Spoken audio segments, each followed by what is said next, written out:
নববর্ষের দিন আমার মা আমাকে যা করতে বলে, কি রে মোনা, তুই আজকের দিনেও লেট করে ঘুম থেকে উঠবি? হ্যাঁ, আজকে অন্তত পক্ষে একটু তাড়াতাড়ি উঠ। আজকে কেন তাড়াতাড়ি উঠবো মা? আর একটু ঘুমাই না। আরে আজকে হচ্ছে নববর্ষ, তুই যদি আজকে ঘুম থেকে তাড়াতাড়ি উঠতে পারিস তাহলে সারাটা বছর তাড়াতাড়ি উঠবি। কি?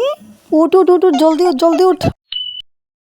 তুই আজকের দিনেও বসে বসে ফোন কাটছিস? হ্যাঁ, কেন মা, আজকের দিনে ফোন কাটলে কি এমন মহাভারতে অশুদ্ধ হয়ে যাবে? হ্যাঁ, আরে পাগল, আজকে হচ্ছে নববর্ষ, তুই যদি আজকের দিনে ফোন কাটিস তাহলে সারাটা বছর ফোনই কেটে যাবি।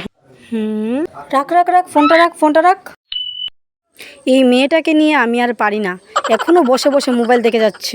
তাহলে কি করবো মা? কি করবি আবার? কি তাড়াতাড়ি স্নান করে বাড়ির বড়দের প্রণাম করে আয়, তবেই তো তাদের আশীর্বাদ সারা বছর তোর মাথার উপরে থাকবে। হ্যাঁ ঠিক আছে, যাচ্ছি তো। আর শোন, হ্যাঁ, পারলে পাড়ার সবাইকে প্রণাম করাই, তাহলে ওদের আশীর্বাদও তোর মাথার উপরে থাকবে। হ্যাঁ, তুমি কি পাগল হয়ে গেছো নাকি?